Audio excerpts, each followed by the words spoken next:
نكمل بعد كده الألارمات اللي ممكن تظهر عندنا ممكن يكون يديك ألارم ديكريز في المينت أور تايدال فوليوم. دي معناها ممكن يكون في ديسكونكشن للفنتليتور أو في ليكج، ديكريز في الكومبلاينس، انكريز في السكريشن، لأن طبعا السكريشن لما بتقف ما بتخليش الهواء يخش، فبيبقى يديك ألارم ديكريز للتايدال فوليوم. أو السنسور اللي هو بيحس بكمية الهواء اللي داخلة أو البريشر فيها مشكلة، او ان البيشنت ما بيبتديش بيقلل، يعني مش بيقدر ياخد نفسه. فساعتها كمية الهواء لو انا حاطاه مثلا على سبونتينيوس مود او حاجة كده، فكمية الهواء التايدال فوليوم هتبقى قليل. ساعتها بقى بشوف الكونكشن بتاعت البيشنت على التيوب، بشوف بعمل سكشن للبيشنت، بشوف الريسبيراتوري ريت، عشان لو قليل يبقى معناها كده ان البيشنت ما بياخدش نفسه. بشوف السنسور، بشوف البيشنت ديزيز سينكرونايزيشن، او عموما يعني بقى ايه، هل مثلا عايزه اغير له المود ولا حاجه. طيب بعد كده ممكن يبقى فيه انكريز في المينت اور تايدال فوليوم. فدي ممكن معناها ان البيشنت يا اما هو بيبتدي يعمل تريجر للبريز بتاعه، او في مشكله في الالارم سيتنج، او انكريز لونج كومبلاينس او سنسور مال ايه فانكشن. طب الريسبيراتوري ريت الارم ممكن يبقى فيه الارت في السيتنج، ممكن يكون البيشنت بياخد نفسه زياده لان هو مثلا عنده فيفرش او بين او في هايبوكسيا او هايبر كابنيا. فساعتها ممكن اتشيك الفنتليتور سيستم واعمل اي بي جي. التمبريتشر الارم ممكن نتيجة ان مثلا انا حاطة المفروض ان انا اعمل ادنج مثلا لكول كولد ووتر والهيوميديفاير، او الرت سيتنج، او في مثلا كولد اير بولينج، يعني الهيوميديفاير في ميه ساقعة موجودة جوه. المفروض ان انا اعمل ايه، اعمل ريسيت للتمبريتشر. فنتليتور ان اوبريتيف يعني معناه ان هو مش شغال. ساعتها البيشنت هنا بشيله من على الفنتليتور وبحطه، اغيره الفنتليتور ده خالص واحطه على ممكن اموباج عقبال ما اجيب جهاز جديد. الابنيا يعني معناها ان مفيش سبونتينيوس بريس البيشنت بياخده. وساعتها لازم كده يبقى البيشنت يا اما اصحصحه واقول له خد نفسك، يا اما بحطه على مود تاني خالص للبيشنت. يبقى دي الالارمات اللي ممكن اشوفها.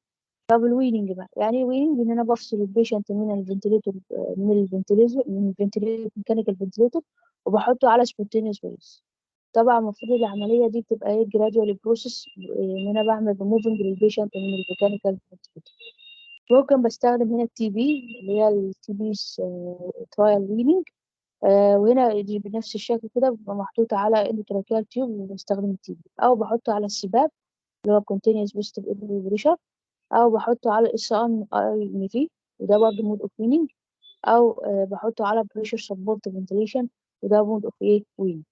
طب ايه الكرايتيريا؟ ان هي اول طبعا اوف ويننج ان بلاقي البيشنت كونشس معايا اليرت، ان البي او 2 اسحب له البي جي، الاقي البي او 2 اعلى من 60 وهو محطوط على اف اي او 2 اقل من 50، ان البي سي او 2 وزين اكسبتابل رينج، وزين الطبيعي، في الريسبيراتوري ريت اقل من 25، التايدال فوليوم وزين النورمال من 5 مللي الكيلو جرام، 5 مللي الكيلو كيلو جرام، الفيتال كاباسيتي اكتر من 10 ل 15، المينيت فنتليشن 5 ل 10 لتر بير مينيت، النيجاتيف انسبيراتوري فورس اكتر من نيجاتيف 20.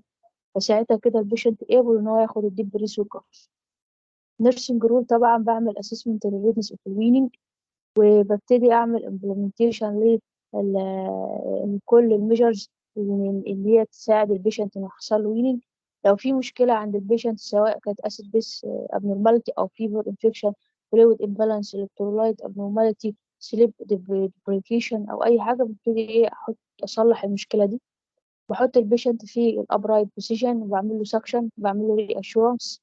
بفضل ان انا بعمل الويننج ده during الداي، وببقى طبعا remaining with البيشنت على وقت الويننج كله، instruct البيشنت ان هو يعني يحاول يعيش نورمالي.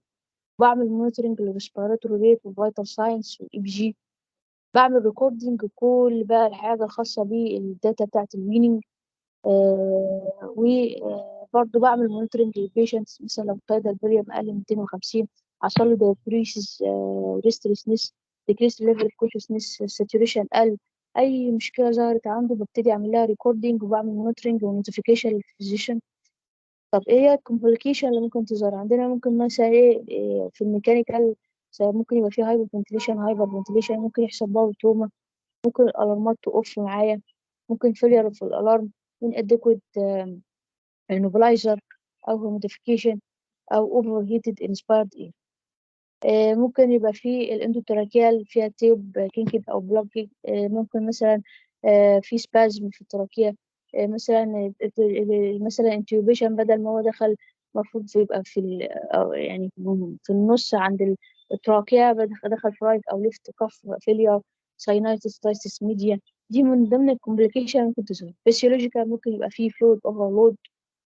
طبعا طبعا لأن بسبب البيب اللي بيبقى محطوط على الفنتليتور، وبيبقى بيعمل الانكريز، بيقلل الكاردياك اوتبوت، وبيبقى فيه مشاكل كتيرة. ممكن يبقى فيه ديكريز في الكاردياك فانكشنال وهايبوتنشن. ستريس ألسر طبعا من الستريس اللي البيشنت فيه. باراليتيك إلياس ممكن توصل ليها. جاستريك ديستنشن لأنها طبعا حاطة البيشنت على بوست بريشر، فبيبقى فيه كمية من الهواء داخلة جوه الأستومك. starvation، وممكن يبقى فيه dysynchronization. airway ممكن يبقى فيه aspiration، طبعا ده الأخطر حاجة بتحصل، أو decrease في الاير clearance للإير، أو بيبقى فيه ventilator associated pneumonia. شكرا ليكم شباب، وبالتوفيق بإذن الله، ولو في أي سؤال أنا تحت أمركم.